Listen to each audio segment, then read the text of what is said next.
Everyone, it's Emily Hemingway with Tech STL, and I am joined today with Ted Abernathy. The state of Missouri, the Chamber of Commerce, just put out their new Technology 2030 report. Ted's been doing this for Missouri for a couple of years now, so being able to dive deeply into the data around the tech labor market and where tech is really growing across the state of Missouri. So first of all, Ted, I want to thank you for joining us today. Can you give us just a high level for those who don't know you, what your company is and what relationship you have with the state of Missouri? Sure. Economic Leadership was founded about 13 years ago. I used to run the think tank for Southern governors and decided I'd just make some money and made it private about 13 years ago. We do economic analysis and at the point where it meets policy. So we spend a lot of our time working for state chambers. We do some regional stuff. And about half our work now is with private companies. Our largest client is Howard Hughes Realty. So we do communication work for them nationally around communities. So we look at data all day, every day. And we've been working with the Missouri Chamber now for 11 years. We did their original 2030 report when they released it about a decade ago. And have done their manufacturing report, their public safety, their transportation infrastructure. And this is the third technology report we've done for them. We do tech reports for quite a few states. So Missouri's one that we now have done three of. Well, and so before we dive into the report, can you talk a little bit around what the timing is for this report, what you're looking at 2023? Is that correct? That's correct. It seems like a long time ago, and people say, "Why Yeah. don't you do 2024?" Problem with data is a whole lot of it is based on federal data or National Science Foundation data, and they don't finalize their data from the year before until the fall of the following year. So we start putting this together in the fall of 24, finished it around January this year, and then released it in the legislative session. That's the timing for the release date. But it's now final data for 2023. We could give preliminary data for 24, but it changes as it's updated, and sometimes the messaging is wrong. And so we like our data to drive policy. And if you get the message wrong, then you might get the policy wrong, and it's hard to undo that. So it's end of the year 23 final data. Well, and in the world of technology, things are moving so fast that it's really important for folks as they're looking at this report to really wrap their head around that it is the full, so it's January to December for 23. That's correct. And a lot changed in the tech industry in 2023. So that's, Yeah. did you see that conveyed in the data? We do. In fact, so it's changed. We've been doing this for some states every year. And so as you think about 19, 20, 21, 22, 23 as a roller coaster for the tech Oh, yeah. world. Like it's like It is. Yeah. And so we tell everybody when they're looking, this is permanent data for a year. You ought to be looking at trend data that's more up to date. And trend data is not final, but you can tell where investments are going. You can look at VC funding. You can look at job changes by occupation, by quarter. There are a lot of ways to keep up with it. But this allows you to benchmark all 50 states and see where you are, what the ranking is. And it also lets you see the trend. Now, the trend in tech, if we always tell everybody 2021, 22 wasn't a time to look at trends. It was a disruption. COVID wasn't a trend setter. It was a disruptor. And so getting back to some sort of normality for tech was what everybody was hoping for. There are a lot of federal things going on now and some things around technology evolution that probably won't let this settle down anytime soon. And so if you're waiting for that nice, pretty trend line that all economists like, you're not going to find it in the tech world. Right. Well, and then you factor in that ChatGPT dropped at the end of 22, which is also a major disruptor in the industry. Yes. It's not, I mean, I'm sure that you can see the impact of AI across all industries, but most heavily in the tech sector. Were you able to see that in this data? You're able to see the beginnings of that because you start seeing output from the people who have adopted AI early. And it's a mixed bag on the adoption of AI. But you also see federal funding come in 23 because you pass the CHIPS Act and the Inflation Reduction Act and other things. So the federal government started pouring money on some pieces of tech. So tech ends up being in several categories, and environmental tech, which includes batteries, exploded. And so there are different pieces that legislation are doing, the economy's doing, and then new types of technology, new advancements will change it. That's why it's important, and we try to convince our clients keep your fingers on it because they'll go up and down. And if you've got listeners that are in the tech sector, you know that they have to keep their finger on the pulse of their companies because tomorrow they could be the darling or they could be left behind. Absolutely. It's kind of the Wild West right now. And that's so in the data that you are looking at, you had 85 SOC codes, but they kind of grouped under four subcategories. Your four Yeah, categories, you've got energy technology, environmental technology, life sciences, and then IT, telecom, hardware, and software, which you call your tech core. yeah, core technology. So, and I think there's two key things to remember. One is tech industry versus tech occupations. And Hmm. so those are not the same. You can work for a tech company and be the groundskeeper, and you work in the tech industry, but you're not doing a tech job. Or you could work for a local retailer and be running their website, have a tech job, but not be counted in the tech industry. So that's part of it. The other mix, and we split all these out. The other mix is you can be in tech manufacturing or you could be in tech services. And those are very different. And I'll give you a quick example. In Missouri, the people who, the job count for in the tech industry is 161,000. So 161,000 people work for technology companies. And this is a national definition. We can hold it for all states. But the tech occupation number is 221. And the overlap is only about a third. So only about a third of people who do tech jobs work for tech companies. The rest of them work for everybody else. And so it's not simple. I realize that sounds like, oh, what did he do? That gobbledygook just came out of his mouth. But you're measuring a lot of different things, and each of them are important because, if you're thinking about tech industries, they tend to concentrate in certain parts of the state. But if you talk about tech occupations, they spread out everywhere. So what's important down in Cape Girardeau in the tech occupations means you still need to be training people in how to do software and how to manage technology things. They might not be a major tech company. They might work for the government. They might work for a bank, but they still have to know tech. And so the policy side of training comes into play there. Well, and I can tell you in the recent jobs report that we put out for 2024, and that's just looking at hiring demand, right? It's not looking at the labor market. So that's one that we're constantly having to explain that that data is very different from what your data is. Yep, But sure. what we saw in 24, and I think that you're going to see this next year, is that you're seeing a leaning, a contraction of the tech industry, right? That Mm-hmm. that industry is actually shrinking because of AI and automation and Yep. layoffs, right? But that you're seeing a rapid expansion of tech occupations, that we're seeing the demand of tech skills across the entire workforce now, that it's becoming almost industry agnostic, that in a way, every job is having to become a tech job. And so we're having to like rapidly reskill our whole workforce because the occupations are growing across all industries, but the industry is actually shrinking. Are you Yeah. starting to see that with that data, or are you kind of seeing it pop up on the horizon when we look at 24? No, absolutely. So we've been doing North Carolina's tech report now. This will be our 13th year. We started with them when the company started. And the running joke is that by year 20, we won't be able to do it anymore because everybody will be a tech worker. Exactly. There won't be a way to count it anymore because everybody's doing that. So absolutely, you're seeing that everywhere.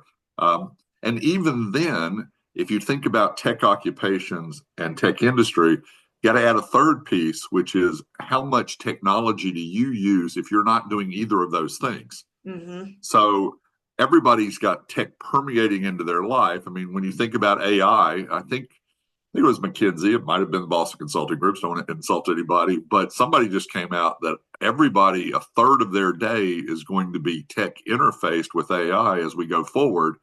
Well, are they a tech worker? If you're a farmer and you're driving a combine, but you're asking it to measure the soil, I mean, are you a tech worker? And the answer is maybe not. It's certainly not a tech industry, but technology is permeating every part of what you do. So, absolutely, we see that coming.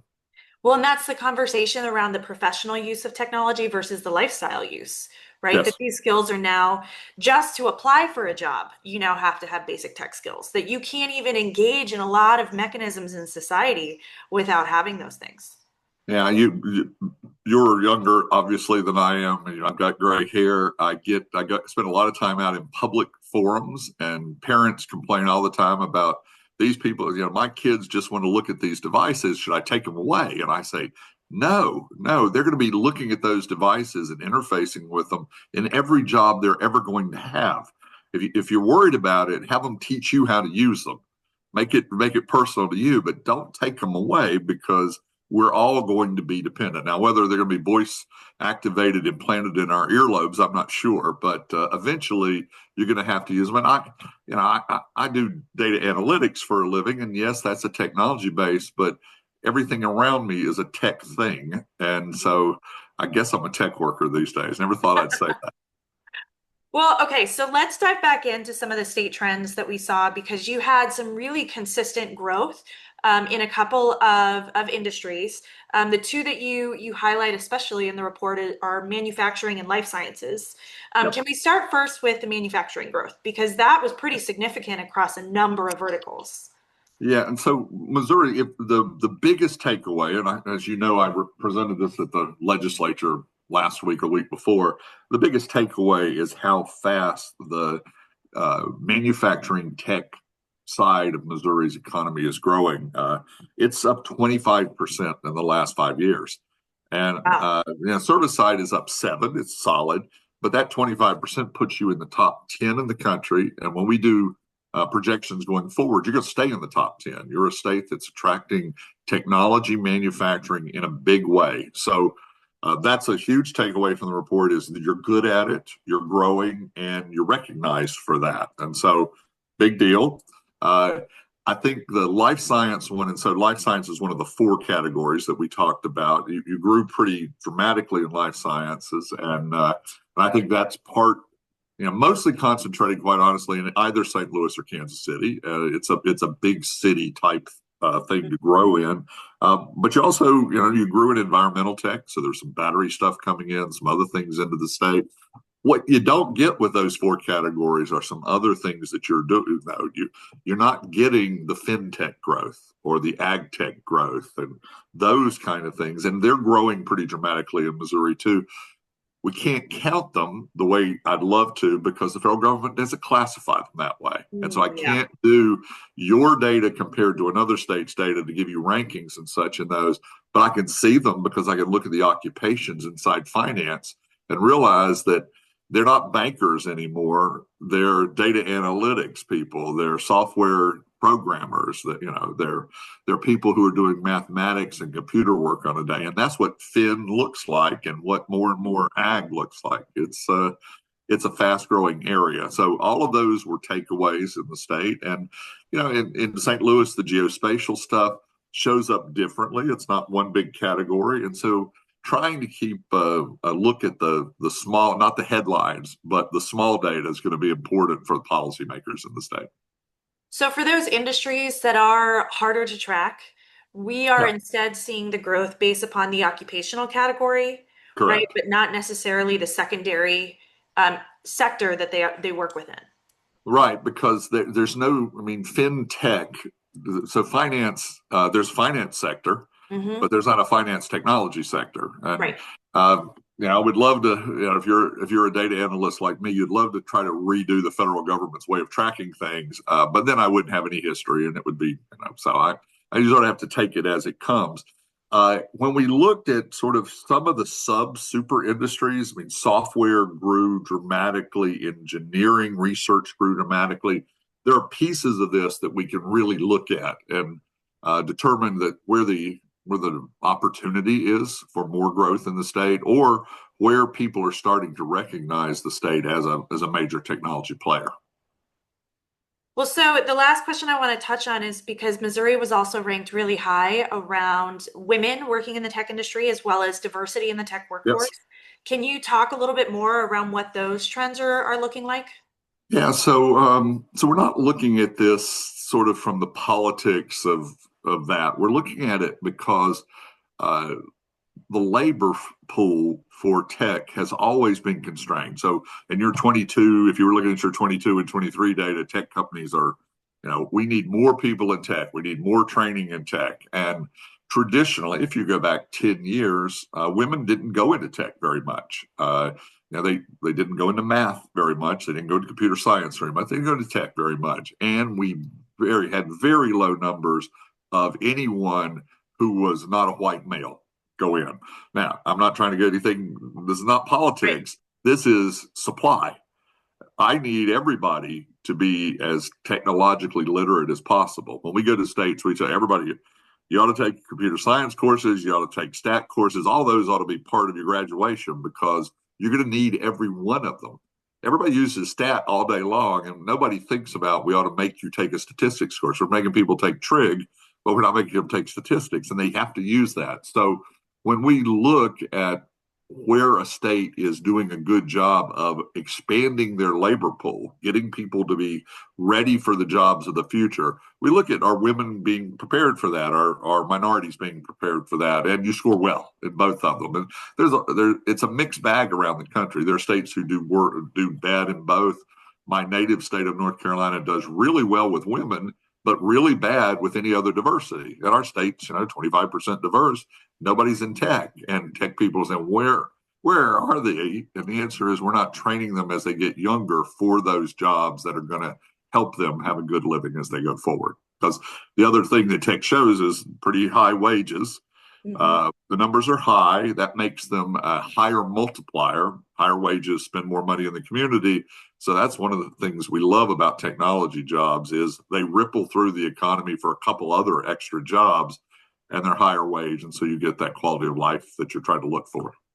So you see a direct correlation between us, Missouri having a high ranking and it being a reflection of our educational priorities, of the I pathways that we have within our educational models. Yeah, I'm not a sociologist, so there's if why women take fewer math and science courses is an interesting question. But I've Mhm. seen a fair amount of research that suggests we don't encourage it enough.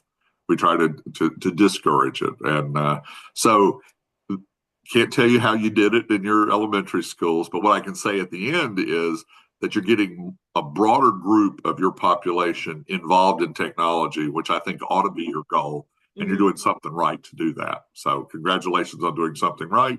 Do more of it. Let's have as many people in technology available to do tech as possible. As you said, we're all going to need to use it. So, you might as well prepare people for it. Absolutely. Well, that is a great way to go out. Missouri's doing something right, so let's keep doing that. Any other follow-up information that you want to share with folks that are looking for additional either research or background information on this work? Yeah, well, so we tell people that all the time that you got to track your trends. And one of the trends is every other state's also trying to be good at tech. And so you have to continuously look at what's driving your competitiveness in technology. And so keep your finger on what the legislative agenda is like. Are you being a welcoming place for technology companies? Are you being a place where technology workers and companies can make a living and make a profit? All those things. So focus on that. You can go to the state chambers page, look at their 2030 reports and the technology. Look at all three of them if you want over time, but the newest one's on there. And I dare you to technology 2030, and it'll be there. And I Sounds appreciate good. you having me on today. Absolutely. Well, I will make sure to link to the report and also tag you for those that have any follow-up questions with you. Great. Thanks again, Ted, for all the work that you're doing here in St. Louis to support the tech community and just the work that you're doing all across the country. We're it's fun work, so we enjoy it. Thanks.